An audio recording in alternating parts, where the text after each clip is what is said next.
If you ache for truth, goodness, and beauty, if you're hungry for a Christianity with substance and strength, if you long for a faith that's big and bold and biblical and all about Jesus Christ, if you're inspired by the idea of one church that has spanned 20 centuries, 24 time zones, and 2 hemispheres, enfolding every race, nation, and language, then you're considering Catholicism. Ed? Yeah? This feels to me like a milestone, like a momentous, not a momentous, but definitely... It's a happy occasion, for sure. It's a happy occasion. Definitely feels like a milestone. Yeah. Because in this, the Lord's year of 2025, this is the first time that we've recorded at the secret compound. And it's July. It took us until July to record at the secret compound. So what is today, like the 8th or something? We're And to longtime listeners, we've record out here like for 4 years. We've been just out here recording. And then here in the Lord's year of 2025, It was like cold, and then it was raining, and then it was cold and raining, and then it was raining and it was cold, and it was blustery, and it was like we had no spring, really. Normally we would be able to get out here by sometime in late April or May, but here it is July 8th, and it is the first time that we're sitting out here at the secret compound in the piney woods next to the big lake. I now measure the winter in how many times I have to freeze my butt off while I'm pumping gas. That's how many times do I have to just stand there and shiver because I'm really not supposed to get back in the car. And so banish those unhappy thoughts of your freezing butt next to at a gas station, next to a convenience store, and look around. We're surrounded by the pines. We've got sunshine coming through it. We can hear a gentle breeze. Right. There's critters and birds, and somewhere in there's probably Sasquatch. Right. And there's the big lake out there. If we were very still, we could probably hear the lake. That's right. So, all that being said, we have gathered, my dearly beloved, to consider Catholicism. And so we shall. And we get letters, we get so many letters. Right. We get so many emails, and I've got woefully behind. I try to answer all of our emails, and I probably only get to about, as hard as I try, about 70%, because there's just so many of them, and sometimes it takes me forever to do it. But I forwarded you, Ed, a bunch of them recently that kind of were all on the same theme. Yeah. And I said, Ed, we should talk about these. Maybe not each specific one, because there were a lot of listeners who were going through the same sort of things. Right. And I said, maybe we just address these issues that a lot of people are writing in about. Yeah, it's a good idea. So that's what we're going to do today. You're going to tee up the ball here and talk about what it is that a lot of our listeners write about when they let us know about their stories. It falls generally into the category of considering Catholicism and considering converting, if you're not a Catholic, there's a cost to pay. Sometimes it's inconvenience, or it's relationships, it's friendships, it's whatever.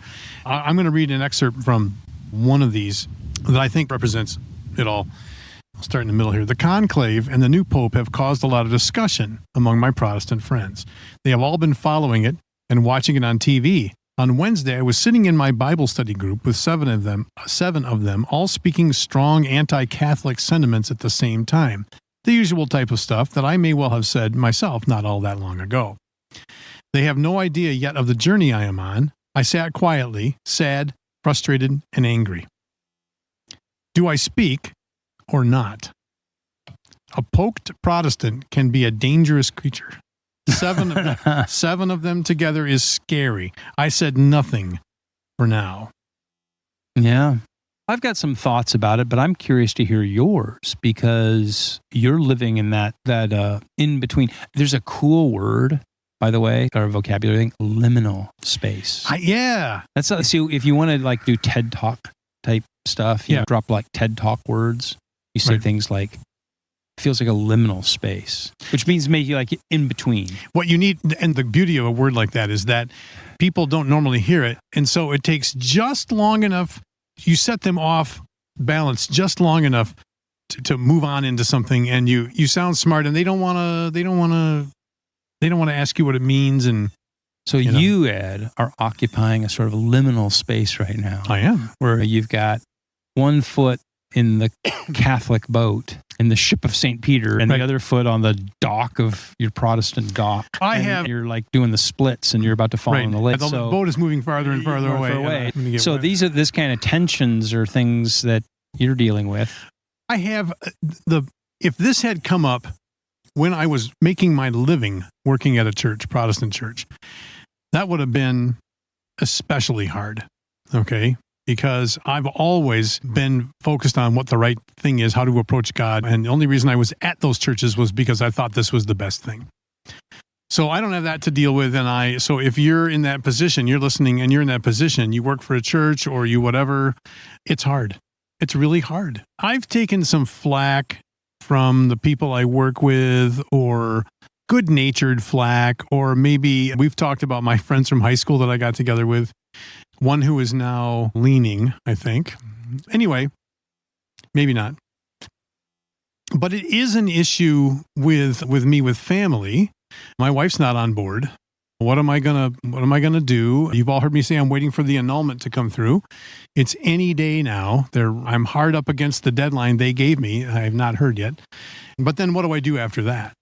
And it's not easy. And I think everybody's case is specific and different.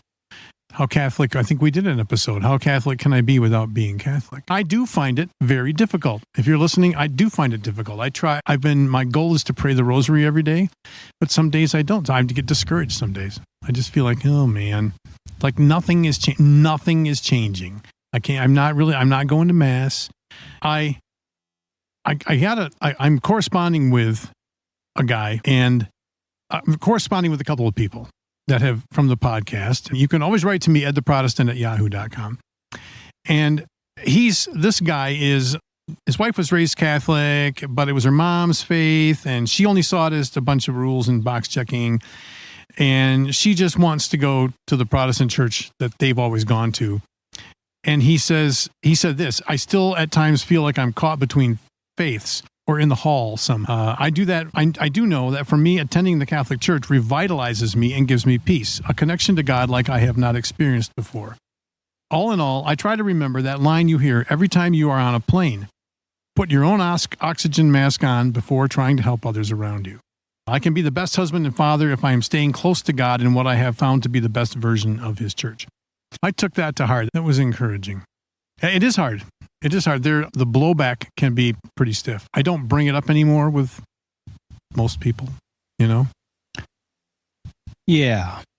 A lot of different ways I think I'd like to go with this. So the email that you read from, that listener was asking, should I speak out? Do I poke the wasp nest of the 7 angry Protestants and have them all telling me that Mary I'm praying to demons when I pray my rosary, and the Pope is the Antichrist, and that whole chick track thing. If we're talking about our own personal experiences, when I went on my long, long road to Rome and decided to pull the trigger, or mix my metaphors and swim the Tiber or whatever, I didn't get so much of that personally, because I think my situation was a little different. I remember giving you flack about it. I didn't get the angry Protestants trying to tell me that the Pope was the Antichrist and the Virgin Mary, praying to the Virgin Mary is praying to demons. I didn't get that kind of stuff. I think partly because while I knew people like that in my world, or I had acquaintance with people like that in the world, because of who I was and what I did, they didn't, I think they didn't dare say it to my face, because I would have just shut them down. And I'm not trying to be like puff myself up, but I think I was a pretty educated writer and teacher and apologist, whatever. So it wasn't like a lot of those kinds of anti-Catholic people were going to get into arguments with me. They just stopped talking to me. Like they happily just went away. I have a lot of those people still in my Facebook timeline or whatever that are like, those people haven't spoken to me in 10 years or whatever, and they won't even speak to me. And it's okay. But where I get it is, as the host of the podcast or whatever, is I get a lot of that stuff online, emails where, a Protestant apologist or nasty Protestants want to take their stupid, nasty shots. And a lot of it's dumb. And look, if you're listening to you listen to the podcast, probably half the episodes, it seems, in the last year are apologetics about arguing with Protestants, arguing with evangelicals, this kind of stuff, because I get into this stuff. But to me, that's what I do. Right. But personally, I haven't had that. What I had instead of the angry Protestants saying that stuff to me was I just lost relationships. Yeah. Yep. And so, I'm not trying to make this about me. I'm just saying, it just cost me relationships. Some of them were those people that I don't care that they don't talk to me anymore. But there are colleagues. I was in that world for my whole career. Yep.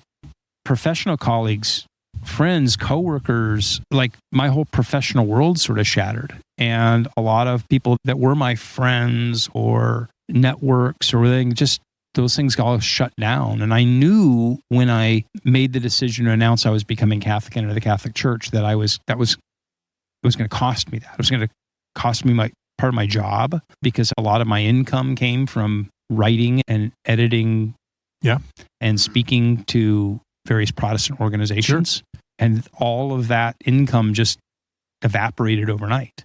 And that goes back to what you were saying, is if you work on church staff, a Protestant church staff, evangelical church staff, and you make this move, it's going to cost you professionally. It's going to cost you income. It's going to cost you your pension. It's going to cost you this, that. I think we live in a very comfortable society, and our assumptions as middle-class Americans, whatever, are that we're going to be comfortable and that people are going to like us.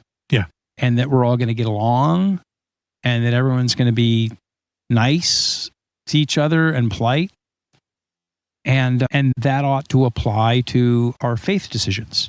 That if we become a Christian, everybody should be cool with that. If we decide to become a Catholic Christian, everybody should be cool with that. Everybody should like us and support us. And you think about the participation trophy things. Yeah. But we should just get a participation trophy. Like, hey, I decided to become Catholic, and yay, good for yay for me. And everyone's going to get me, like, at work, and I tell everybody I'm going to become a Catholic. Everyone's going to get me like a congratulations, you're a Catholic cake. And we're going to have cake at work.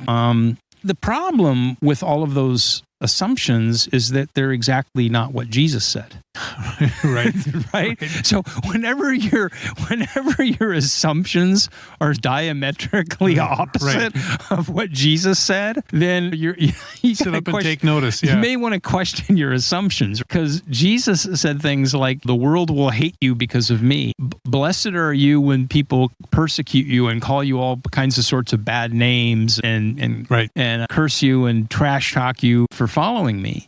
And then he says to the disciples, the apostles, I'm sending you out into the world, sheep among wolves, you're going to get torn up. And then of the apostles, all of them except John get martyred. You got Bartholomew getting flayed alive. When you go to the cathedral church in Rome, St. John Lateran, down the nave, there are these massive statues of the 12 apostles. And these statues are like 25 feet tall. It's incredible. But they're all portrayed in the manner of their death. Oh, Peter's got his upside down cross, and Andrew has his X-shaped cross, and Paul's got a sword because that's got his head cut off. And the hardest one is Bartholomew, and he's portrayed as skinned, and he's holding his flayed skin. And you're like sitting in this big, beautiful cathedral church of Rome going, I've been to Mass there a few times. I remember one Mass, we were sitting by Bartholomew's statue, and the whole time you're sitting like, this is tough, man. Right. I'm sitting here in Mass, and here's one of the 12 apostles, and he's holding he's like the science experiment guy, or the anatomy model guy, where you see all of his muscles. I've seen that statue. And then he's just holding like this. It looks like he's holding a pile of laundry, and it's his flayed skin. And you're sitting here in Mass, and they're like singing, and they're doing this, and they're doing the Eucharist, and you're like, but what a contrast, because what did you think was going to happen? What did you think was going to happen if you followed Christ authentically? Yeah. Were you promised anything other than this? Yeah. Even when Jesus said, I've come to turn what? A father against son, and brother against brother, and mom against, right? And I've come to bring a sword, right, to divide. The cost of following Christ, the cost of discipleship is high and historically has been high from the time that, as people have pointed out, you're following someone who died on a cross with other men's spit in his beard. Right. So what did you think was going to happen? And if the worst that happens to you is you're at a cocktail party and somebody says some stupid thing about praying your rosary and how it's paganism and makes some snide comment to you, you're not going to make it into Fox's Book of Martyrs. Careful though. Fox's Book of Martyrs is all detailing Protestant martyrs who supposedly bloody Queen Mary in England. But the point is the same. Yeah. You're not going to be a martyred saint. So there's this one meme. I love memes. Yep. And there's this one meme that I've seen over and over again on X. And it's a photo of Mel Gibson and Jim Caviezel when they're filming The Passion of the Christ. Yeah. But it's not during the film, during the filming. So Jim Caviezel is dressed as Jesus and he's all bloody and torn up and everything else. But he's sitting in like a director's chair off the set. And then Mel Gibson is sitting in a director's chair next to him, like leaning in, making gestures at Jim Caviezel, like he's explaining what he wants in the scene, explaining something. But then the caption on the meme is me explaining to Jesus how the people at work were mean to me. Right, exactly. And so the thing is, you can see the Jim Caviezel character, like Jesus' character, going, they were really mean to you. Yeah. And then she said, wow, you with your rosaries, it's like paganism. And then she took a lemon bar and walked away. So I think the thing is that I don't know what we expected do you remember? I do. It's one of the few things the older I get that I can actually remember is Super Chicken. Fred, like when we were kids. Fred. Yeah, I still remember to this day. I honestly had to look up I could sing you the theme song. I can too. I had to look up my zip code the other day because I forgot it, but I still remember Remember the theme song? Yeah, when you find yourself in danger. When you find yourself in danger, when being you're threatened by a stranger, when it looks like you will licken. There is someone you should turn to. There's something you should learn when there is no one else to turn to. Call for Super Chicken. And then it says, Fred, if you're afraid, you'll have to overlook it. Besides, you knew the job was dangerous when you took it. So the thing is, you knew the job was dangerous when you took it. So I don't make light of somebody saying, hey, there's 7 people at my Bible study that are all going to say nasty stuff to me, or there are going to be people that are going to post nasty stuff on my Facebook page, or that's bad, but it's not Bartholomew holding his flayed skin alive. And I just think that there is a cost to following Christ. Yeah. Now, what those Protestant evangelicals would say is, you're not following Christ. I'm following Christ, as they get the lemon bar at the Bible study and say nasty things to you. But you go, no, I actually think I am really following Christ in the one holy Catholic and Apostolic Church, and I'm really pursuing a relationship with Jesus Christ through the sacraments, through the Eucharist, through the historic church that he established in his body. And there's a cost to it. One of the things that has helped is being ready with an answer. And which, I'm sorry to interrupt you, because some people have written in and said I interrupt you too much. So I'm trying not to do that. But that's what Peter says in 1 Peter 3. That's what I was thinking. I couldn't think of who said it. Yeah, he says, always, then you say it. I can't think of the verse. Always be prepared to give an answer to someone who asks why you hope in Christ. And so it's worth it. My recommendation would be, if you struggle a little bit with that, go back and listen to the podcast. There's a ton. We have covered a ton of ground. And the longer I listened to it and participated in it, and the more I did a little bit of poking around on the internet and read some things. You got to be a little careful, but I started getting to the point where I had answers for people, and it at least stopped them or slowed them down. Protestants in this, I would have included myself in this, can be pretty glib with the stones they throw at Catholicism. But if you come back with a good answer, it helps. People stop sneering a little bit. It's happened with the guy I worked with. And he said, Martin Luther, it's a good thing he came along, because the Catholic Church was in a lot of trouble then. They were just about finished. They were just about done. And I thought, what? And we talked a little bit longer about it, and I realized he just had these wacky ideas in his head, and I was able to come back with it.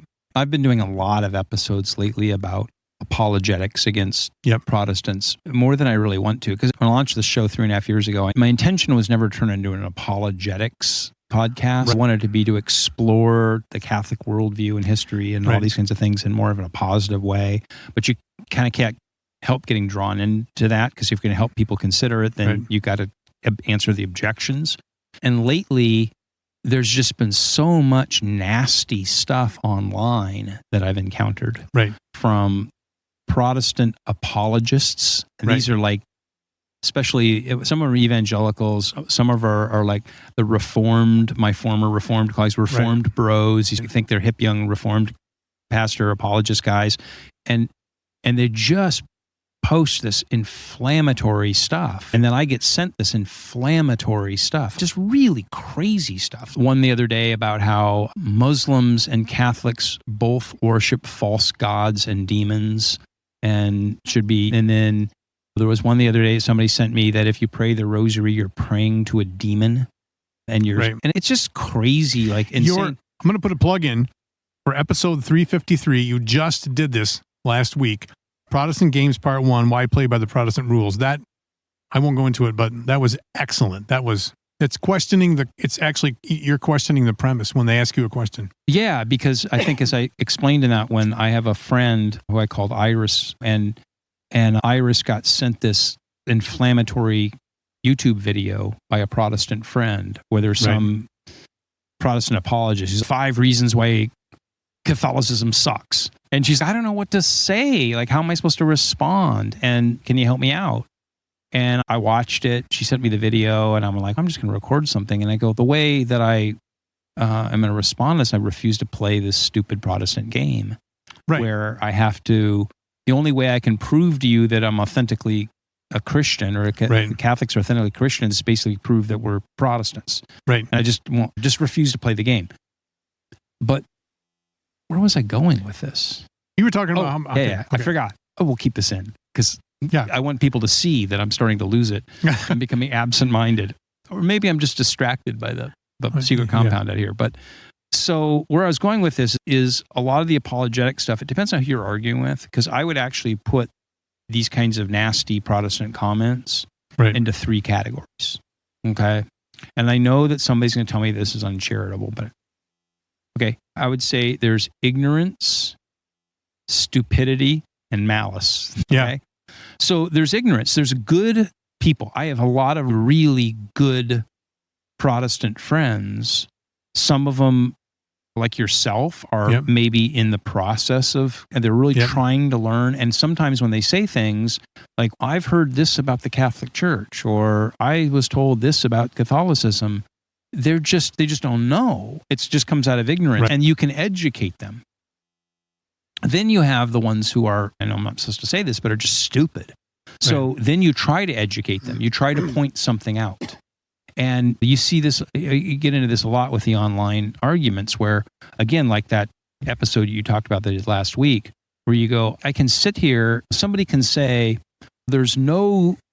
Catholicism teaches X. Take teachings about Mary as full of grace, the Mary full of grace thing, the Blessed Virgin Mary, or like Mary is the new Eve, or Mary is. I saw the other online debate the other day where this Protestant is like, there's nowhere in the Bible that it says that Mary is the new Eve or Mary is the new Ark or whatever. And then this Catholic proceeds to give them like, there's no scripture for that. You can't show scripture. And then the Catholic person in this online thing proceeded to give them, like, literally, I'm not exaggerating, like 20 verses. Let's go back to Genesis. Let's go to Exodus. Let's go to this. Let's go. Walked them through 20 different verses. And then they were like, but you can't show me from scripture. And I go, I just did. And at a certain point, you start to go, there's ignorance. And then there's, I don't know whether it's just like low IQ. I know you're not supposed to say this. I'm sure I'm going to get in.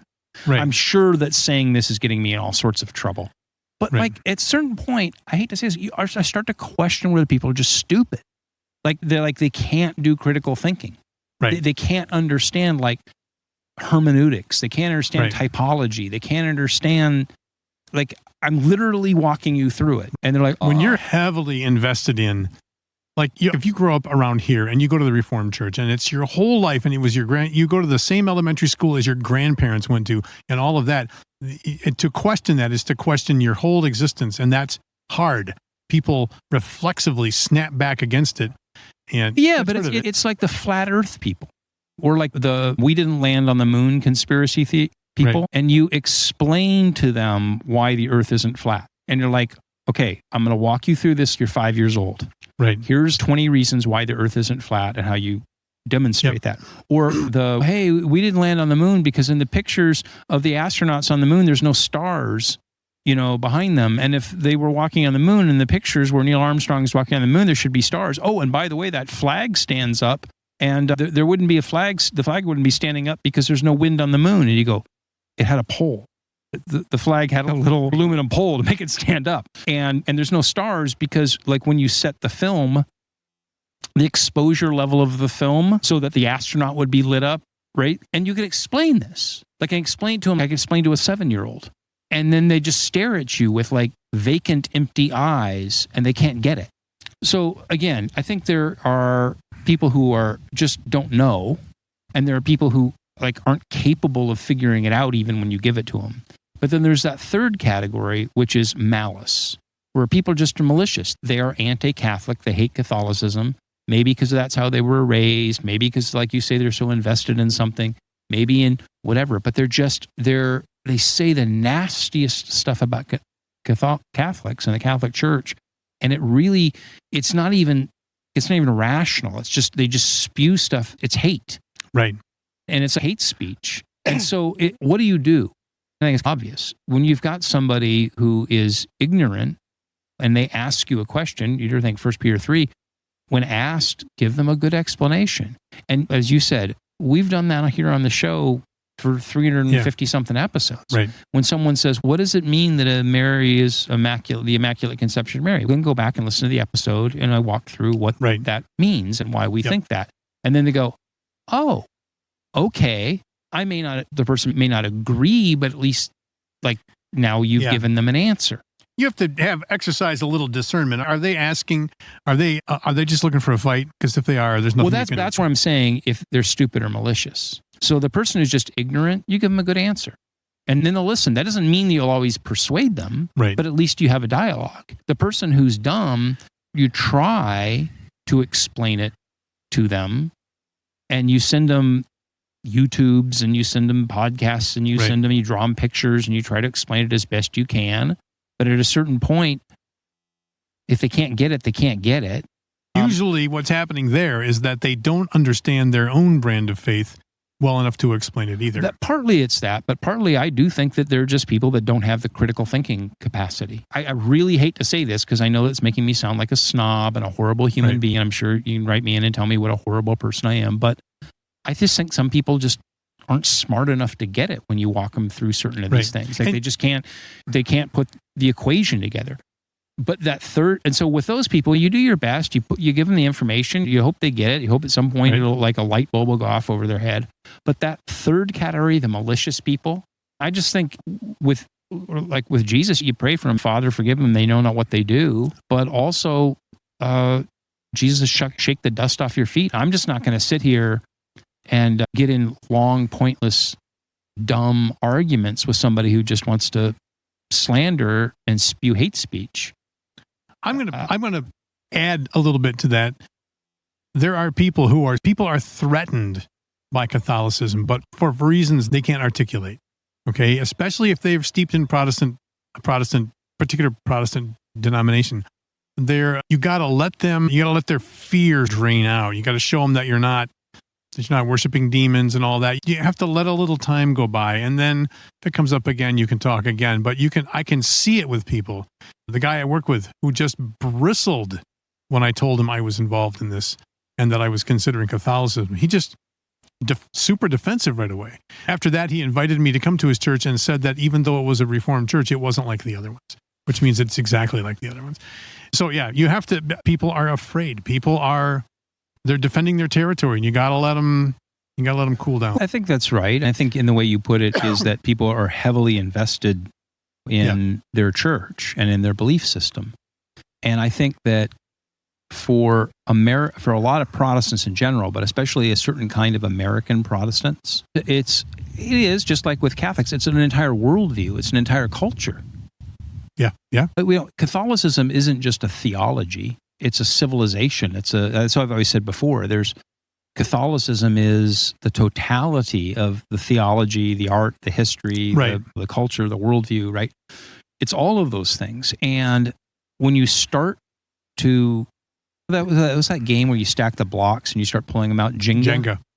And when you start pulling out the Jenga blocks on somebody's belief system, and more than their belief system, their culture, life, their civilization, it threatens for the whole thing to crumble. Sure. And they become, Scary. then they're going to dig in. I think you have the same thing when people come after Catholics, and Protestants feel that too. And so that's a sort of natural human response. And I think you have to have a lot of sensitivity. Don't take cheap shots. I get this question all the time on the emails that we get. A question that you read here, we get a question like that at least many times a week, the same kind of idea. And what I've always said is, if you look at that passage in Peter, in 1 Peter, he says, always be prepared to have an answer to those who ask you for the reason for your hope. And then, but the second sentence in that passage is, but do so with gentleness and respect. Right. So that, because what you don't want to do is to have people mad at you, not mad at Christ or Catholicism. This is where it's not so much that I object to your belief system, is that I find you to be a huge jerk.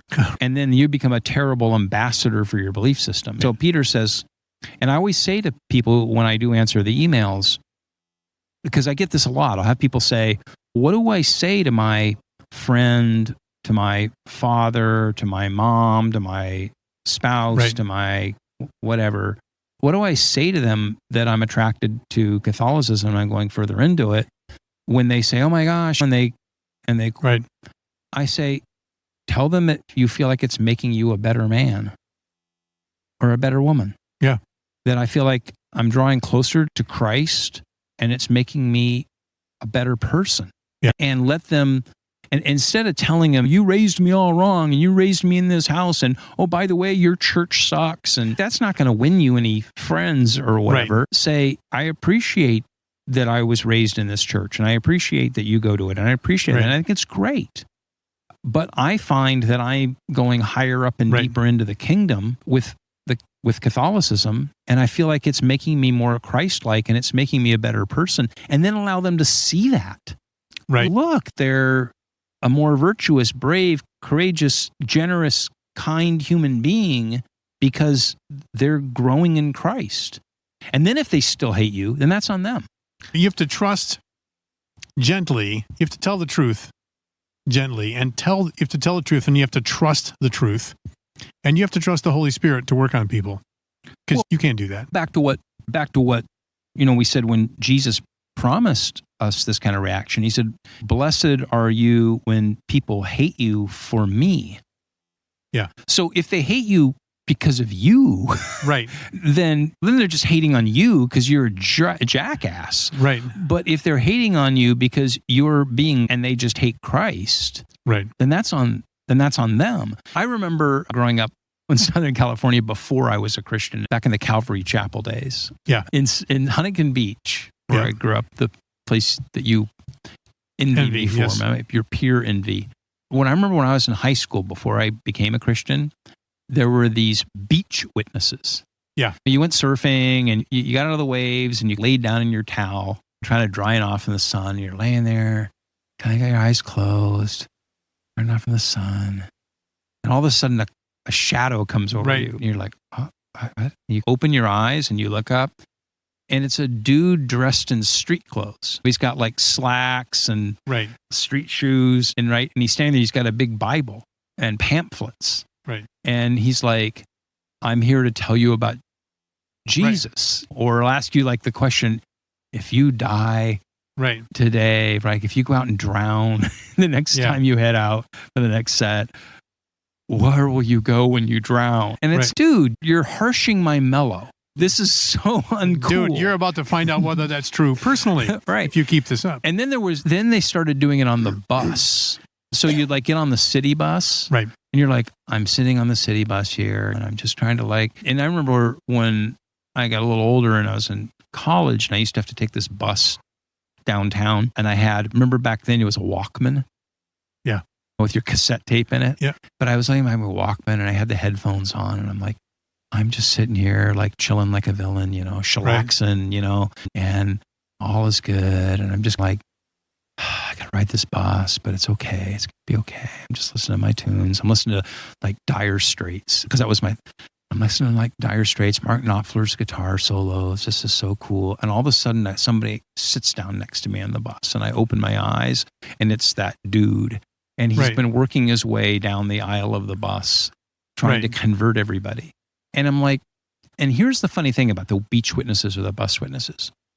They feel vindicated because people reject them. And they're like, oh, I went out and I got rejected 74 times today. And see, I was rejected for Jesus. Right. And Jesus said, blessed are you when people reject you for me. And I'm not rejecting Jesus. I'm just rejecting you for being a jerk. Yeah. Your jackassery.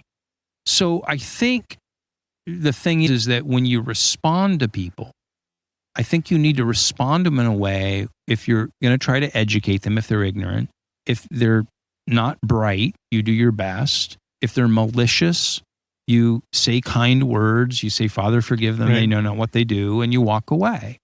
And when asked, you share the reasons for your faith, and you do it with gentleness and kindness and respect, as Peter says, and so that they don't have any occasion to hate you for you. And if they hate the message, if you're just the messenger and you're delivering the message and they hate that message, then that's on them. Right. Back to the original listener who said, do I poke the beehive and the 7 angry Protestants? I guess in some of those situations you could say, like in the book of Esther, like for such a time as this, God put you in this room to maybe say something. Right. So maybe you do say something. And then if it goes pear-shaped, you try to find your way to deal with it diplomatically. But I guess you can't always worry about it going pear-shaped because, again, I saw it was just like a week or two ago, there was an Eastern Rite Catholic church in Syria or something. Did you see this? It was like an Eastern, so it was like an Orthodox. Yeah. Either way, it was Greek Orthodox or Syrian Orthodox, or it was Syrian Catholic, Syrian Orthodox, or whatever. But like a suicide bomber came in, maybe it was in Iraq, came in, like blew people up during Mass. And then it was like the next day, the people of the church came in and cleaned up the bloody Mass and held Mass again. And so every time I think about, and then Susan, she just took that lemon bar and turned on her heels and walked away and never said, and wasn't even polite to me. You go, like, oh, whatever. Yeah. I guess that's the cost of discipleship. Yeah. You can't avoid it. There is a cost. And so I think we're going to pause this conversation and let's talk a little bit about how that plays out in your own home. Right. Because I think that's a different dynamic. Yeah. Okay? Yeah. All right. Good.